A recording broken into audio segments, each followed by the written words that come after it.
যে মামলায় তারেক জিয়ার পাসপোর্ট নাম্বার অ্যাটাচ করা আছে রায়ের সঙ্গে, অর্থ পাচার মামলা, দুর্নীতির মামলা, সে মামলা বাতিলের কোনো অধিকার আদালতের নাই। যে মামলায় পাসপোর্টের মতো কনফিডেন্সিয়াল সেন্সিটিভ ব্যক্তিগত ডকুমেন্ট পাবলিশ করা হয়, অর্থ পাচার মামলা, and there is a need for it to publish the passport number, FBI agent America থেকে, আমেরিকার গোয়েন্দা FBI সাক্ষী দিয়েছেন এবং তারেক জিয়া মামুনের তার বন্ধু গিয়াস মামুন তাদের ডিটেলস পাবলিক করেছেন with passport number of Tarek Zia. অর্থ পাচার মামলা, দুর্নীতির মামলা, এক্সটর্শন মামলা, FBI এজেন্ট সাক্ষী দিয়েছে, সাক্ষ্য দিয়েছে, সই করেছে। তারেকের পাসপোর্ট নাম্বার, তার ডিটেলস, তার account number, credit card number, Giasuddin Al Mamun হা ভবনের এদের সমস্ত ডিটেলস দিয়ে পাবলিক করে দিয়েছে। কখন করা হয় কনফিডেন্সিয়াল ডকুমেন্ট লাইক পাসপোর্ট? যখন they need for demand for it, যখন এ ধরনের মামলা ডিমান্ড করে to publish a personal information like a passport number for specific reason, বিশেষ কারণে, যখন পাসপোর্ট নাম্বার অ্যাটাচ করা হয় উইথ এ ভার্ডিক্ট, তখন বুঝতে হবে it's a very very sensitive special case, situation. Laundering মামলা, পাচার মামলা, দুর্নীতির মামলা, তারেক এবং গিয়াস মামুন, এই মামলা তখন বাতিল করে কোনো লিগাল রাইট আদালতের নাই। যদি কেউ ধরনের কাজ করে তাহলে তাকে শোকজ করতে হবে, ওয়াই, তাকে ব্যাখ্যা করতে হবে, তাকে বলতে হবে, তাকে প্রমাণ দিতে হবে কেন সে মনে করে তারেক জিয়া গিয়াস মামুনের হা ভবনের মামলা এটা বাতিল করার যোগ্য, বাতিলযোগ্য অপরাধ। যে মামলা FBI এজেন্ট সাক্ষী দিয়ে গেছে ঢাকা এসে, যে লুটের মামলা, পাচারের মামলা, অর্থ পাচার মামলা ইজ এ আন্তর্জাতিক আইনে অপরাধ, ভয়ঙ্কর অপরাধ। অর্থ পাচার করা, অর্থ পাচার করা দেশের বাইরে it's a very very sensitive মামলা ফর দ্য ওয়ার্ল্ড। সারা দুনিয়ার জন্য সতর্ক, সারা দুনিয়ার জন্য এটা একটা ভয়ঙ্কর অপরাধ। সুতরাং তাদেরকে চিহ্নিত করার জন্য, to identify those criminal who have extorted the money out of the country, সুতরাং তাদেরকে চিহ্নিত করার জন্য, তাদেরকে নজরে রাখার জন্য, নজরবন্দি করার জন্য, যেন তারা এ ধরনের কাজ আর কোথাও করতে না পারে, অন্য কোনো দেশে করতে না পারে, বিশ্বের অন্য কোন দেশে করতে না পারে। সুতরাং তাদেরকে আইডেন্টিফাই করে নজরবন্দি করার জন্য, যেন তারা কখনোই এই ধরনের অন্যায় ইলিগাল অ্যাক্টিভিটিস চালাতে না পারে, তারেকের মতো, মামুনের মতো। এবং FBI এজেন্ট পাসপোর্ট নাম্বার সহ তারেক জিয়া কেন পাসপোর্ট নাম্বার দিল, কেন সে পাসপোর্ট অ্যাটাচ করলো? কারণ বিশেষ বিশেষ ক্ষেত্রে এইগুলা দরকার, যখন there is a need and reason for it, যেন তারা এই ধরনের কাজ আর করতে না পারে। তারা ক্রিমিনাল, তারা প্রমাণিত, তারা অপরাধী, তারা লন্ডারার, তারা পাচারকারী, দুষ্কৃতিকারী, দুর্নীতিবাজ, তারা মানি লন্ডারিং করেছে। সুতরাং তাদের পাসপোর্ট নাম্বার সবকিছু প্রমাণ দিয়ে তারা পাবলিক করে দিয়েছে to warn the world that these are the criminals. সুতরাং এই মামলা অ্যাবসলিউটলি আমাদের অ্যাটর্নি জেনারেল কোনো মতে, কোনো আইনেই খারিজ করতে পারে না। এই জুডিশিয়াল রাইট তা নাই। I can challenge, I can guarantee with full conviction যে আমাদের অ্যাটর্নি জেনারেল এই অধিকার, আইনি অধিকার, he doesn't have to cancel Tarique জিয়ার অর্থ পাচার মামলা, যে মামলা attached with passport number, যে রায় attached with the details of the মামলার মেরিট, যে account number, credit card number, ব্যাংকের নাম, ধাম, ঠিকানা সবকিছু কোথায় পাচার করেছে, কিভাবে করেছে, কারা যুক্ত আছে, ভবনের যারা ছিল তখন গিয়াসউদ্দিন আল মামুন, সবার নাম করা হয়েছে in the document, in the রায়, in the when they made it public. সুতরাং যখন কোনো পাসপোর্ট নাম্বার থাকে, could register status as an attachment to prove this man or woman দুষ্কৃতিকারী. It's a warning against them for all over the world. বিশ্বকে সজাগ করা about this man. There's a passport number. সুতরাং এই মামলা touch করার কোনো অধিকার আদালতের নাই।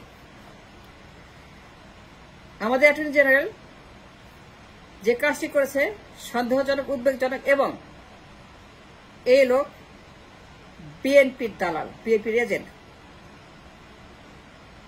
এই অ্যাটর্নি জেনারেল বিএনপির সমস্ত মামলা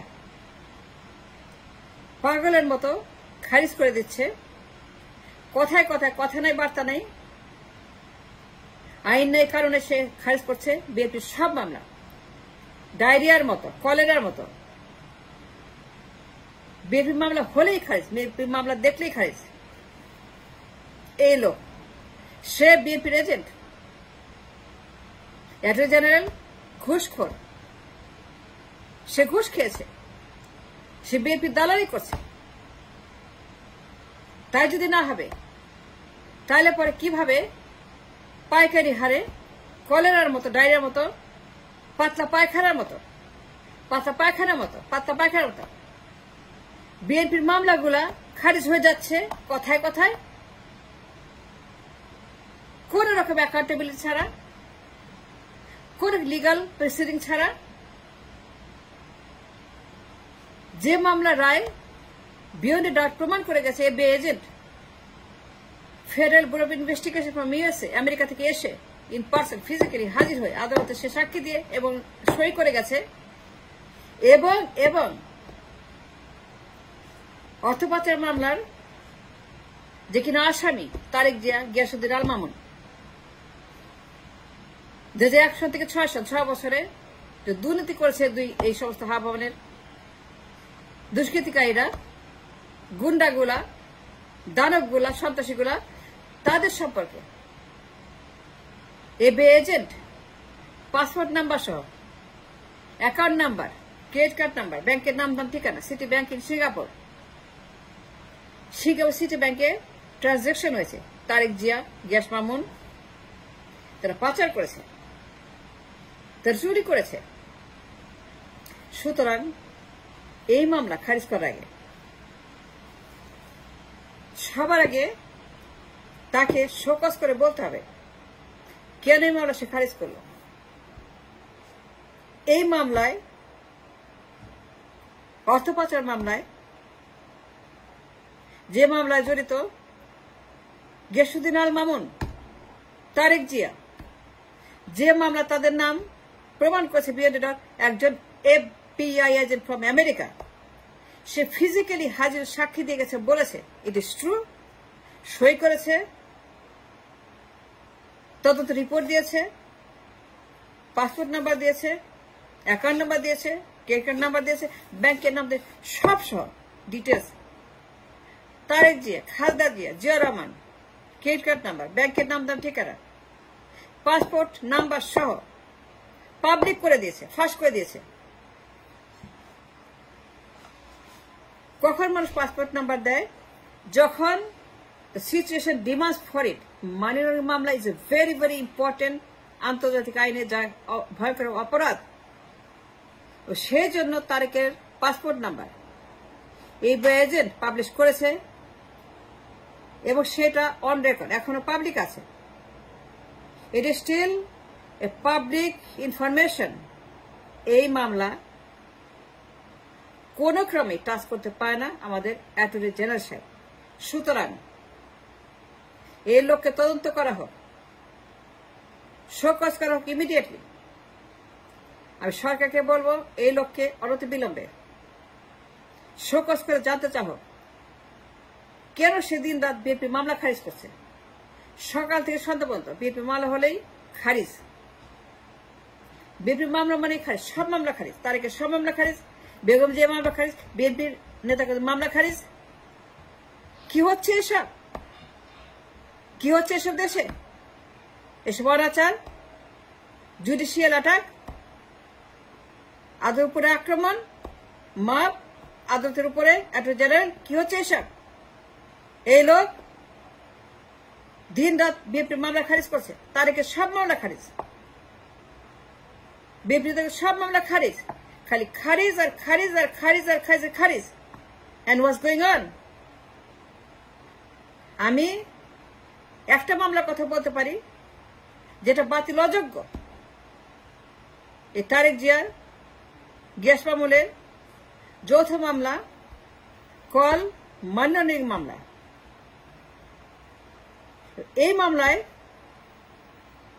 একজন এফবিআই এজেন্ট আমেরিকা থেকে এসে সাক্ষী দিয়ে বলে গেছেন যে এই মামলা বিয়ন্ড ডাউট সত্য প্রমাণিত হয়েছে, সুতরাং তাকে 7 বছর দণ্ডিত করা হয়েছে। এই মামলা যখন খারিজ করে তখন আমাকে বলতে হবে এই লোক বিএনপির দালাল, তার কাজ এই দেশে মাপ সৃষ্টি করা, এই লোকের কাজ তারেককে ক্ষমতা আনা, বিএনপিকে ক্ষমতা আনা। That's his mission, that's their agenda. সেজন্য তার সমস্ত মামলা খারিজ করে তাকে পুরোপুরি মুক্ত করে দিয়েছে। কিন্তু আমি বলছি আবারও উইথ গ্যারান্টি, এই একটা মামলা, মানি লন্ডারিং মামলা, যেখানে পাসপোর্ট নাম্বার অ্যাটাচ আছে as an attachment to the verdict declared by the court 111 এর মামলা, এই একটা মামলা বিশেষ করে স্পেসিফিক্যালি বাতিল করার কোন অধিকার আদালত কেন, আদালতের বাপেরও নাই। এই লোক বিএনপির দালাল, তারেকের দালাল, এই লোক ঘুষখোর, এই লোক বিএনপির সব মামলা খারিজ করে দিয়েছে with a agenda, with a purpose, with a mission, বিএনপিকে ক্ষমতা আনা যাওয়ার কাজ। তাদেরকে সব মামলা খারিজ, তাকে দেশ আনার জন্য, ক্ষমতায় বসানোর জন্য। রিজন বিহাইন্ড ইট, আমি বললাম এই লোক একটা জুডিশিয়াল মাপ, তাই গ্রেফতার করা হোক, আমি তার গ্রেফতার চাই। আমি জানতে চাই কেন সে তারেক জিয়ার গ্যাস মামুনের অর্থ পাচার মামলা খারিজ করলো, যে মামলা পাসপোর্ট নাম্বার সহ রায় প্রকাশ করা হয়েছে। And he had no right, absolutely none. No.